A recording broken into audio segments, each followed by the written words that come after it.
We're going to go into a movie review right now.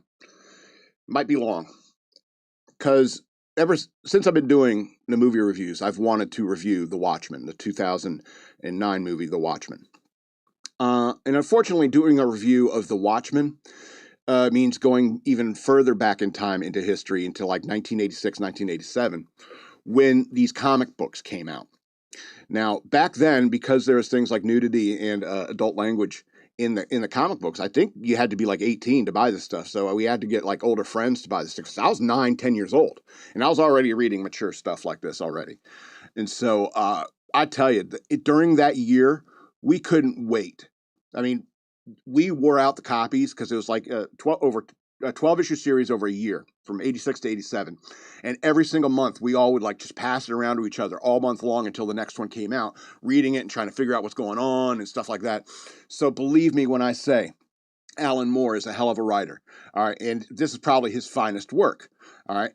But I'm going to get to later a bunch of other things I dislike about Alan Moore. What's his name?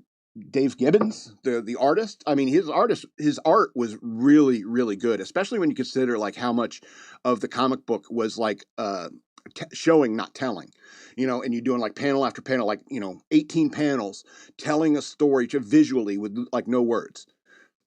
It's really good art, especially for the time. And when it comes to the nature of the story that Alan Moore wrote, absolutely that.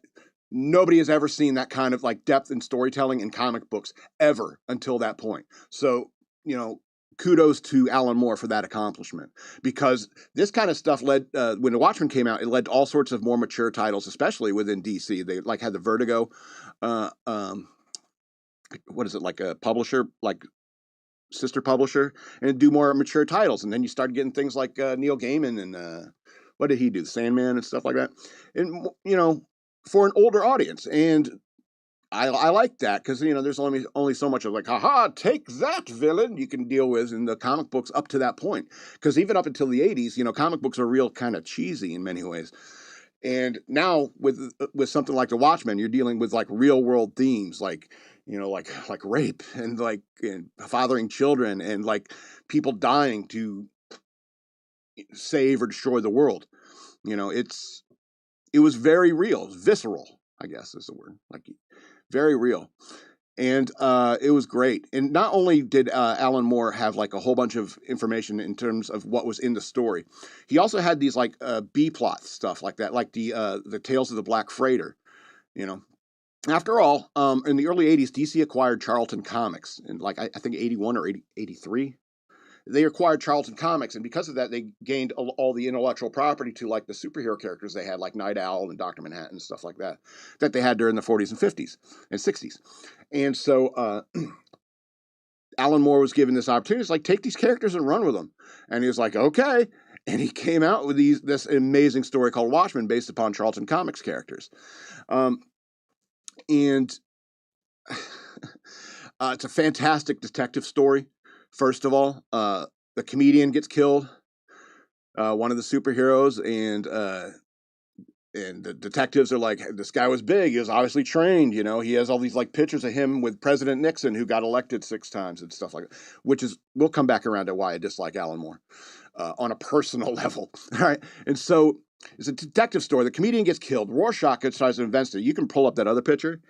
It's one of my favorite panels from the comics, was Rorschach in the entrance. It's like it was in the first book, and it was like, and it kind of is like, oh, I like this character immediately.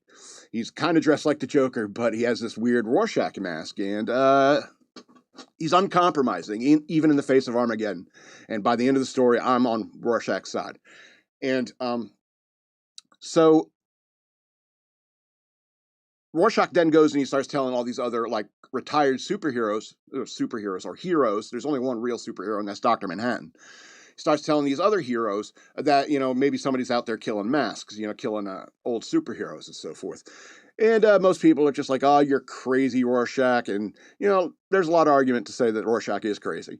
And so, a lot of people dismiss it, and then Rorschach gets captured, and then like Night Owl, who has been interacting with them, and Silk Spectre, they're like, oh, let's break him out. And even though they're having their own little affair and so forth, it's real weird, like this kind of stuff Alan Moore was talking about.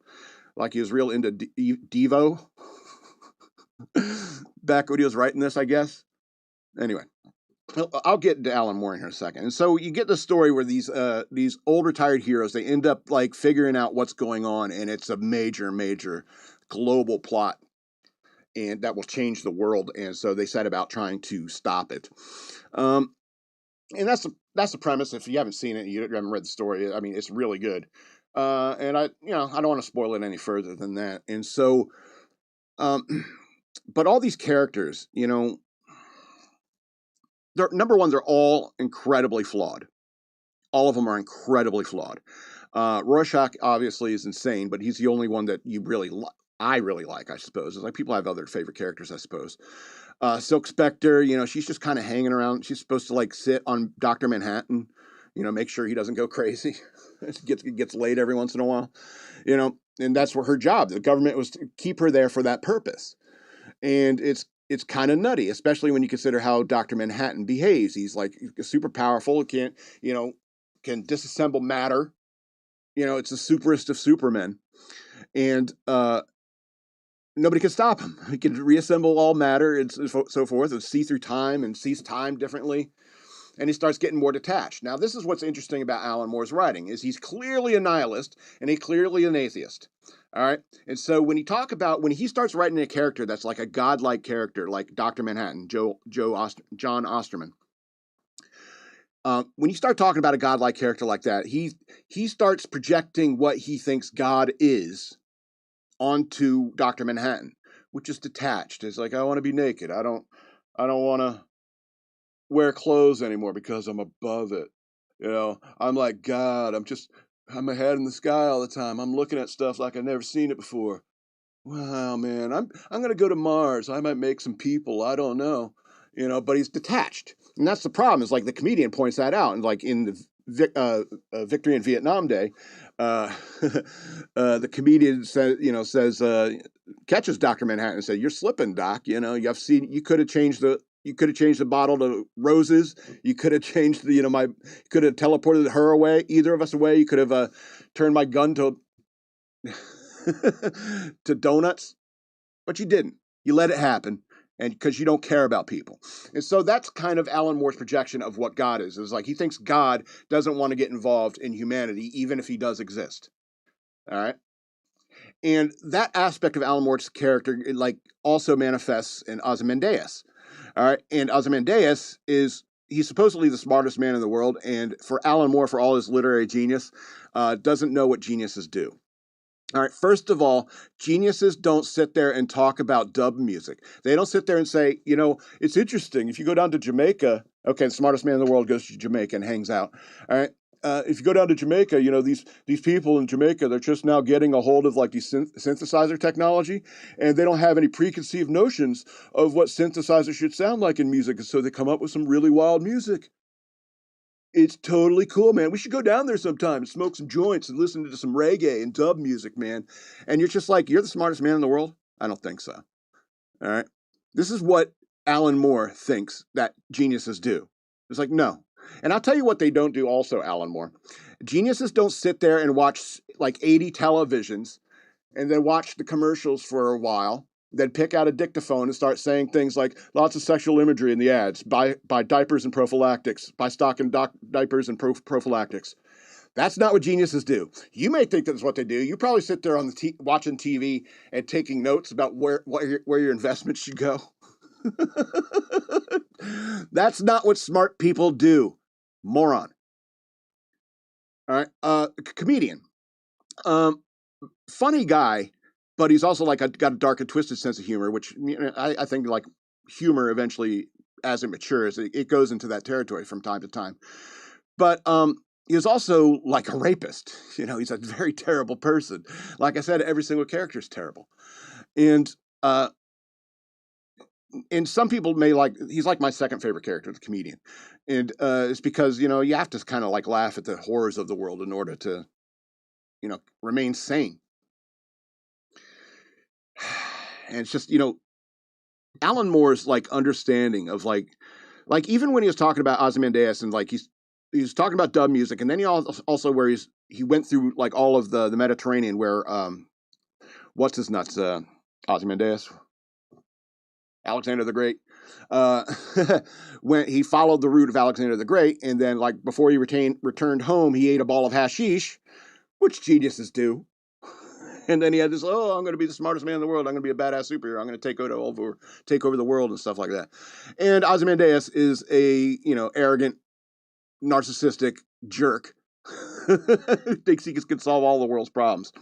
EK sounds like he has something to say. Just an observation about Dr. Manhattan, Mr. Manhattan. Dr. Manhattan. Dr. Manhattan. He can change the molecular structure of things at the atomic level. Yeah. He needs to purchase no hashish. No. This is Ozymandias, not Dr. Manhattan. I'm sorry. I misunderstood. Yeah.